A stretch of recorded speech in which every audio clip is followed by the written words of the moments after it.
नमस्कार, स्वागत है आपका बिहार समाचार में। बिहार के साथ पूरे देश में कोरोना के मामले बढ़ रहे हैं। बिहार के साथ देश के कई राज्यों को लॉकडाउन करने की संभावना भी जताई जा रही है, पर बीजेपी सरकार जिस तरह से चुनावी रैलियां कर रहे हैं, इसको लेकर पूरे देश से सवाल उठने लगा है। साथ ही राजद नेता ने मुख्यमंत्री नीतीश कुमार से इस्तीफा तक मांग दिया है। तो आज की बड़ी खबरों पर बात करने से पहले आपसे अनुरोध है, कृपया वीडियो को एक प्यारा सा लाइक अवश्य कर दीजिएगा। आपका लाइक करना ही हमारी मेहनत का फल होता है। मुख्यमंत्री नीतीश कुमार से सीधा इस्तीफा मांगा गया है। आप देख लीजिए, मुख्यमंत्री नीतीश कुमार के पुलिस के कारनामे, बिहार में जहरीली शराब से कई लोगों की मौत हो गई है और अब बड़े बड़े खुलासे हो रहे हैं कि पुलिस वालों की शराब माफिया के साथ साठगांठ थी और इसके लिए कई पुलिस कर्मियों को निलंबित भी कर दिया गया है। तो इस पर राजद नेता भाई वीरेंद्र का कहना है कि सीएम नीतीश को इस्तीफा दे देना चाहिए। शराबबंदी के बाद से लगातार ऐसी घटनाएं हो रही है, कब तक वो छोटे प्यांदों के नाम पर अपनी गलती छुपाते रहेंगे।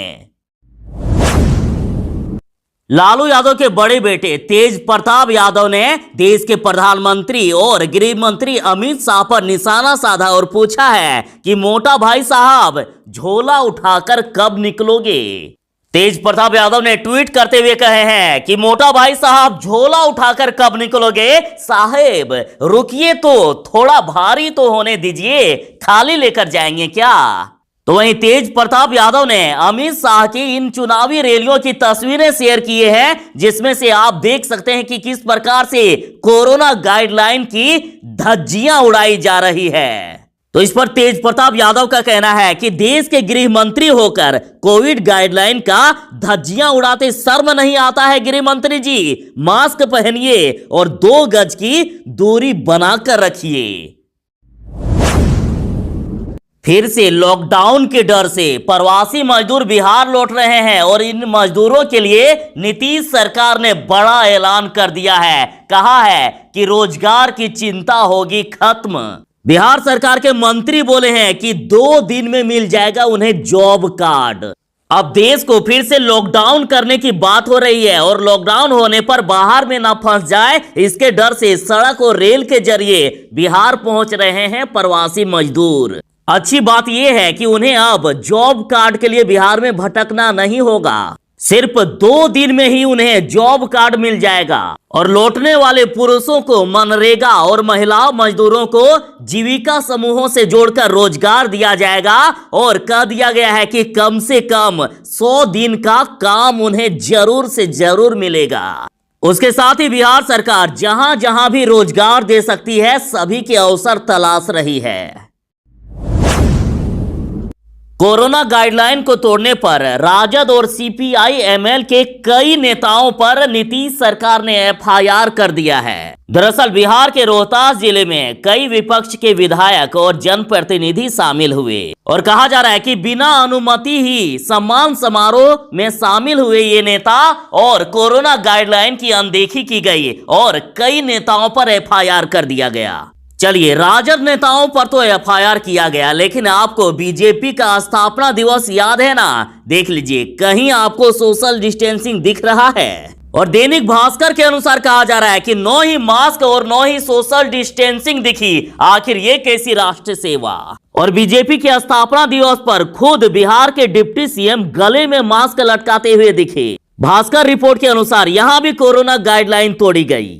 आप अन्य कुछ तस्वीरें देखिए, कई नेता ऐसे हैं जो बिना मास्क के हैं, लेकिन इन पर अभी तक कोई कार्रवाई नहीं हुई। वाह रे सरकार। कोरोना गाइडलाइन को तोड़ने पर बिहार के राजद और सीपीआई एमएल के कई नेताओं पर एफआईआर कर दिया गया है, लेकिन आप जरा इन खबरों पर भी ध्यान दीजिए। एनडीटीवी के रवीश कुमार का कहना है कि कोरोना पर बैठक कर सभी 130 करोड़ लोगों को मास्क और 2 गज की जरूरी की अहमियत को समझाने के बाद प्रधानमंत्री मोदी बंगाल में रैली करने निकल गए। रवीश कुमार जी ने देश के प्रधानमंत्री पर तंज कसते हुए कहा कि प्रधानमंत्री देश की जनता को मूर्ख बना रहे हैं। दिन में 2 लाख लोगों के बीच रैली करते हैं और शाम को 2 गज की दूरी का उपदेश देते हैं। रवीश कुमार जी ने ट्वीट करते हुए कहा है कि देश के गृह मंत्री बिना मास्क के घूमते हैं व रैलियां करते हैं, क्या कोई उन पर जुर्माना करेगा? इनका कहना है कि शिक्षा का मंदिर बंद हो व नेता रैलियां खुलेआम करे, इससे बड़ा मेरे देश का दुर्भाग्य क्या हो सकता है। मुख्यमंत्री नीतीश कुमार का ड्रीम प्रोजेक्ट नल जल योजना में जहां भी दिक्कत है, अब सभी दिक्कतों को दूर किया जाएगा। यदि बिहार में कहीं भी नल सूखे हैं, पानी नहीं आ रहा है या पीने के पानी में कोई भी समस्या हो रही है, तो नंबर जारी कर दिए गए हैं। आप व्हाट्सएप नंबर 9122400777 पर लिखित शिकायत दे सकते हैं। उसके साथ ही आप हेल्पलाइन नंबर 186034555555 यानी 18603455 पर कॉल कर सकते हैं और आपकी शिकायत सीधे पंचायती राज विभाग में पहुंचेगी और आपके शिकायत पर तुरंत ही एक्शन होगा और जितनी जल्दी हो सके उसे ठीक कर दिया जाएगा। और मुखिया जी की असली अग्नि परीक्षा अब होगी। यदि गड़बड़ी किए हैं तो किसी भी कीमत पे अब वे नहीं बचेंगे। बिहार में बढ़ते कोरोना महामारी के बीच बड़ी खबर है। आयुष्मान योजना से जुड़ेंगे बिहार के 15 लाख श्रमिक और 5 लाख रुपए तक करा सकेंगे फ्री में इलाज। बिहार के श्रमिकों के लिए अच्छी खबर है। श्रम संसाधन विभाग में जो भी मजदूर रजिस्टर्ड हैं, जो निबंधित हैं, ऐसे सभी श्रमिकों को केंद्र की आयुष्मान भारत योजना में सरकार जोड़ने जा रही है। और यदि एक बार आप आयुष्मान योजना में जुड़ गए तो 5 लाख रुपए का फ्री इलाज प्रति वर्ष करा सकेंगे। और ऐसी संभावना जताई जा रही है कि आगामी 1 मई को मजदूर दिवस के उपलब्ध पर प्रधानमंत्री नरेंद्र मोदी इसका ऐलान कर सकते हैं। बिहार में कोरोना के बढ़ते तांडव को देखते हुए अब IGIMS में भी होगा कोरोना का इलाज। 35 बेड के ICU और HDU में 15 बेड की होगी व्यवस्था और बेड की बढ़ती समस्या से अब आपको राहत मिलेगी। और IGIMS में लगभग 50 बेडों की व्यवस्था की जाएगी। तो वहीं NMCH में 100 बेड हैं और इसे भी बढ़ाने की तैयारी की जा रही है। पटना एम्स में 100 बेड थे, 30 और भी बढ़ा दिए गए हैं। बिहटा में 200 से ऊपर बेड तैयार कर लिए गए हैं। कंगन घाट में 200 बेड की व्यवस्था की जा रही है और IGIMS में 50 बेड से मरीजों को राहत मिलेगी। कोरोना पर एक तीसरे कक्षा के बच्चे का सॉन्ग वायरल हो रहा है। इनके बोल हैं कि नेताजी की रैली में क्यों नहीं जाते हो कोरोना, स्कूल खुलते ही मेरे स्कूल में आ जाते हो कोरोना। और इनके पिता ने ये सॉन्ग लिखा है, आप इनके बोल इनसे ही सुनिए। खुलते मेरा स्कूल तुम आ जाते हो कोरोना, खुलते मेरा स्कूल तुम आ जाते हो कोरोना, नेताजी की रैली में क्यों नहीं जाते हो कोरोना, नेताजी की रैली में क्यों नहीं जाते हो कोरोना। बिहार के स्वास्थ्य मंत्री मंगल पांडे जी ने कुछ तस्वीरें शेयर करते हुए कहा है कि पटना हवाई अड्डे पर यात्रियों के कोविड-19 जांच का पूछताछ केंद्र पर जाकर निरीक्षण किया। और आप इन तस्वीरों को भी देख सकते हैं बिहार के स्वास्थ्य मंत्री मंगल पांडे के साथ।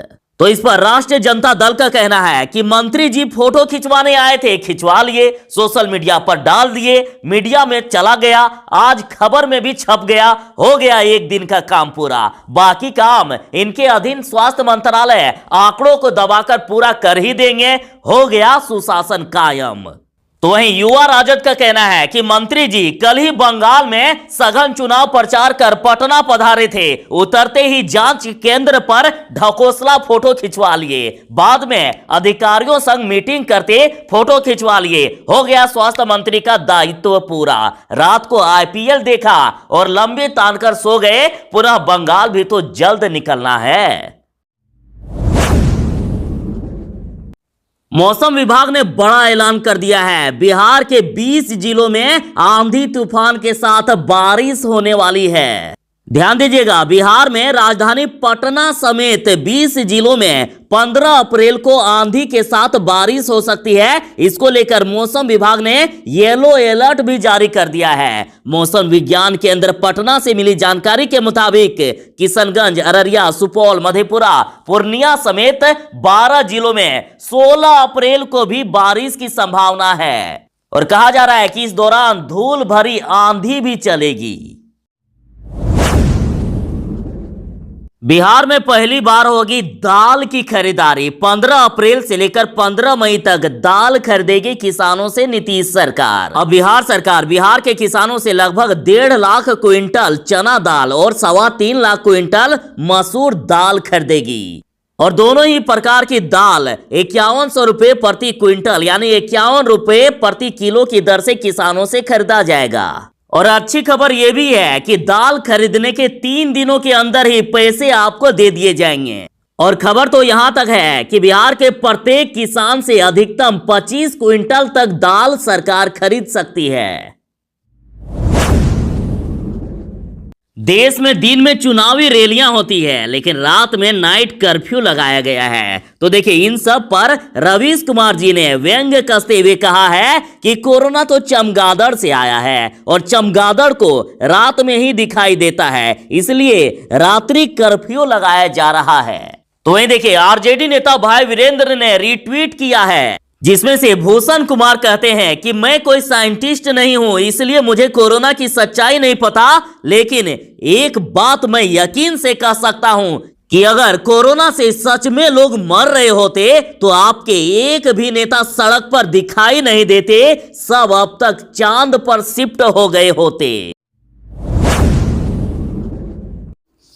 पश्चिम बंगाल की मुख्यमंत्री ममता बनर्जी ने बीजेपी उम्मीदवारों को शैतान कह दिया है। ममता बनर्जी ने दायगिरी की एक चुनावी रैली में बीजेपी नेताओं पर कहा था कि मैं मेरे अल्पसंख्यक भाइयों और बहनों से हाथ जोड़कर अपील करती हूं कि वे उन शैतानों की बात ना सुने जिन्होंने बीजेपी से पैसे लिए हैं। उनकी बात सुनकर अपने वोट न बंटने दें। ममता बनर्जी बोले थी कि बीजेपी वाले हिंदुओं और मुसलमानों को लड़ाने वाले सांप्रदायिक बयान देते हैं, वह बीजेपी के भेजे दूत हैं। अगर बीजेपी सत्ता में आई तो आप बड़े खतरे में पड़ जाएंगे।